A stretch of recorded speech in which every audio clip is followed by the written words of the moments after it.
রঙিন অ্যাপেক্স একটা আন্তর্জাতিক সেবা সংগঠন।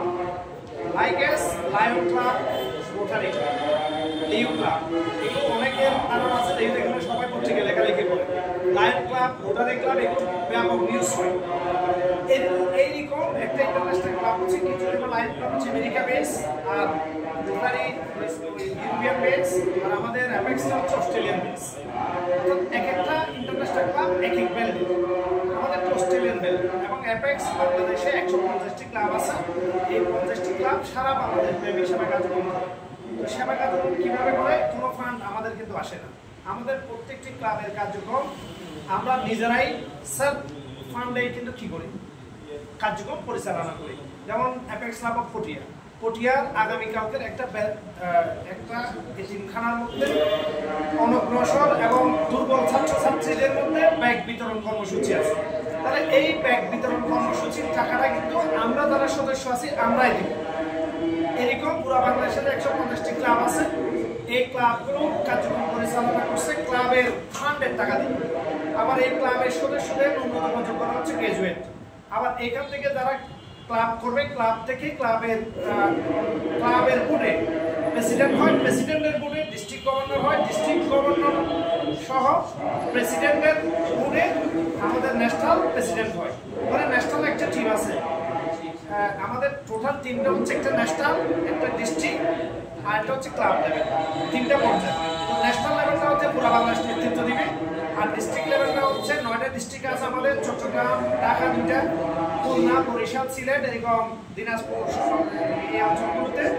মানে এই ব্লকগুলো 9টা ভাগে ভাগ করছে ডিস্ট্রিক্ট। এই 9টা ডিস্ট্রিক্টের মধ্যে একটা একটা গভর্নর থাকবে। ওই গভর্নর হচ্ছে ক্লাবগুলোর প্রধান। যেমন চট্টগ্রামের মধ্যে আমাদের টোটাল 18টা ক্লাব আছে। এই সাতখালি আর বলখালি হলে 20টা ক্লাব হবে। এই 20টা ক্লাবের প্রধান হচ্ছে গভর্নর, আর ক্লাব লেভেলে ক্লাব প্রেসিডেন্ট হচ্ছে সুপ্রিম পাওয়ার। এবং ক্লাবের 11 জন একটা বোর্ড থাকে, আর অন্যরা হচ্ছে সাধারণ সদস্য। এই বোর্ডে ক্লাব পরিচালনা করে, মানে যে কোনো সিদ্ধান্ত বোর্ডে করবে। এবং যত ফান্ড, অনুষ্ঠান, যত কার্যক্রম হবে সব কার্যক্রমে বোর্ড মেম্বার এবং যারা সদস্য আছে সবার সক্রিয় অংশগ্রহণে ফাইন্যান্সে কিন্তু কার্যক্রম পরিচালিত হবে। তবে ক্লাব ওপেনিং এর ক্ষেত্রে একটা নিয়ম হচ্ছে, আপনারা যারা ক্লাব ওপেনিং করবেন তাদেরকে প্রথমে 5,000 টাকা একটা পেয়ারা দিতে হবে। 5,000 টাকা একটা পেয়ারা national president association of apex club বাংলাদেশের একটা অ্যাকাউন্টস আছে, ওই অ্যাকাউন্টের বরাবর একটা পেয়ারা দিতে হবে 5,000 টাকা। 1 বছর কার্যক্রম পরিদর্শন করে ওরা একটা রিপোর্ট বানাতে হবে। যদি স্যাটিসফ্যাক্টরি রিপোর্ট হয় তাহলে সার্টার দেবে। সার্টার পাওয়ার পর ভোট দেওয়ার জন্য অ্যাপ্লিকেবল হবে। অর্থাৎ আপনি তখন ওই যে ডিস্ট্রিক্ট গভর্নর, ন্যাশনাল প্রেসিডেন্ট ইলেকশনের মধ্যে ভোট দিতে পারবেন। এ হলো কিছু নিয়ম কানুন। এখন ক্লাবটা কিভাবে পরিচালিত হয়? ক্লাবটা বলছে একটা সংবিধান আছে, ওই সাংবিধানিকভাবে কার্যক্রম পরিচালনা করতে হয়। যেমন ক্লাব ভোট কিভাবে পরিচালিত হবে, প্রেসিডেন্টের কাজ কি, সিনিয়র ভাইস প্রেসিডেন্টের কিন্তু ডিটেইলস ওই যে অফিস অর্ডারের মতো রিপোর্ট আছে যে কি কার্যক্রম, 11 জনের কাজ কি, 7 জনের নামসের কাজ, অর্থাৎ প্রত্যেকটি পোস্টের জন্য কি কার্যক্রম, এগুলো আমাদের এখানে ট্রেনিং হয়, লিডারশিপ ট্রেনিং হয়, আপনার স্কুলিং হয়, এগুলো শেখানো হয়। এই বিষয়গুলোই মূলত আমাদের কাজ। আর আমরা যারা অ্যাপেক্স করি, আমাদের একটা নেশা হয়ে গেছে এটা হলো আমরা আমাদের এই ক্লাবটা অস্ট্রেলিয়ার ক্লাব, অস্ট্রেলিয়া আছে, আপনার ফিলিপাইন আছে, মালয়েশিয়া আছে, সিঙ্গাপুর আছে, ফিজি আছে, ইন্ডিয়া আছে, এই দেশগুলোতে হয়। ওখানে যে আপনার প্রোগ্রামগুলো হয় ন্যাশনালের, ওই প্রোগ্রামগুলোতেও কিন্তু আমাদের কি দেয়, দাওয়াত দেয়। তখন আমাদের মধ্যে যারা আমরা টিম করে প্রত্যেক বছরেই এই কনভেনশনগুলোতে আমরা যাই। যারা পারে তারা যায়, যারা পারে না তারা যায়। এগুলো অবস্থা।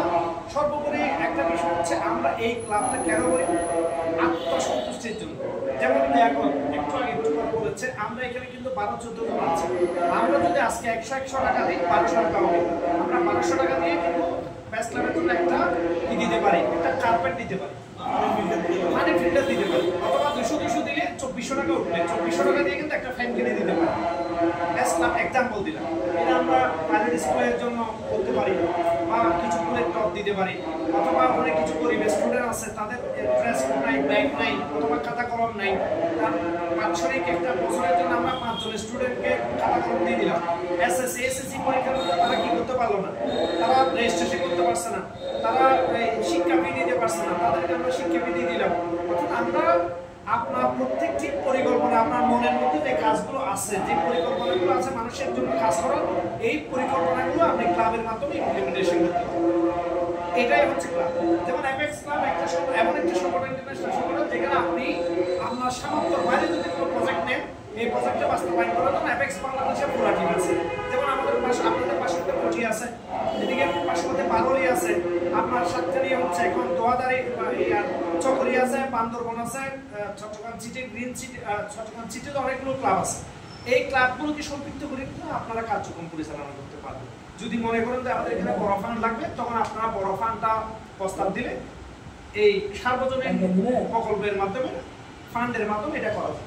এখন আপনাদের প্রতি একটা অনুরোধ, আমরা যেটা বলতে চাচ্ছি সেটা হলো, আমরা এই ক্লাবটা কুটিয়ে আছে, এই সাতখানি হচ্ছে, চকরি আছে, লামা আছে, কক্সবাজার আছে, বান্দরবন 4টা ক্লাব আছে, Bandarban club, Lama club, Bandarban club, Sangu club, Nilachal club, green city, আপনার রাঙ্গামাটি আছে, কাপ্তাই আছে, খাগড়াছড়ি আছে, চট্টগ্রাম, চিটাগংয়ের মধ্যে প্রায় 7-8টা ক্লাব আছে। তো এইভাবে পুরো বাংলাদেশ, দিনাজপুর, রাজশাহী, সিলেট, বরিশাল, অল ডিস্ট্রিক্টের মধ্যে ক্লাবগুলো আছে। এখন আমরা যেটা চাচ্ছি সেটা হলো, এই দক্ষিণ চট্টগ্রামের প্রবেশদ্বার, প্রথমে ঢোকার সময় চিঠির ফার্স্ট এন্ট্রি হচ্ছে বোয়ালখালী। এই বোয়ালখালী কিন্তু শিক্ষা, সংস্কৃতি সব দিক থেকে উন্নত একটা এলাকা। আমি এখানে ছিলাম, এখানে মানুষজন ধার্মিক এবং এখানে মানুষজনের চিন্তা চেতনা খুব হাই। এই জন্য আমার চিন্তাধারা ছিল যে বোয়ালখালীতে যদি একটা ক্লাব হয় আমাদের জন্য ভালো হয়, এবং আমাদের দক্ষিণ চট্টগ্রামের একটা লিঙ্ক হিসেবে কাজ করবে। যেমন বোয়ালখালী আছে, কবি আছে, করিয়া প্রোগ্রাম হলে বোয়ালখালী থেকে দাওয়া দিল, ওরা গেল, আপনাদের এখানে প্রোগ্রাম হলে আমরা আসলাম, আপনারা আমাদের মধ্যে একটা সেতু বন্ধন হবে, আমরা সবটা নিয়ে গেলেন, বান্দরবন গেলেন, অর্থাৎ পুরো বাংলাদেশের যে নেটওয়ার্ক হবে, এর থেকে বড় নেটওয়ার্ক হবে আমাদের দক্ষিণ জেলার মধ্যে একটা, এবং চট্টগ্রাম সিটি, এই সবগুলোর মধ্যে একটা বিশাল নেটওয়ার্ক হবে। এই জন্য মূলত আমরা এখানে এসেছি। আরেকটা বিষয়ে আমার মাথায় কাজ করছে, সেটা হলো, আমি বোয়ালখালীতে নিয়ে গেছি প্রায় 1 বছর হয়ে গেছে, একবারও কিন্তু এখানে আমি আসার সুযোগ হয়নি। কেন হয় নাই? কারণ এখানে আমার কোনো আত্মীয়-স্বজন নেই, এক সেকেন্ড হলো এখানে কোনো কাজ ছিল না। কিন্তু আপনারা দেখেন, এখানে আমাকে অনেক দাওয়াত দিয়েছে, বিয়েতে দাওয়াত দিয়েছে, এখানে আমার অনেক বন্ধু আছে, অনেক আমার শুভাকাঙ্ক্ষী আছে, অনেক আমার বন্ধু আছে।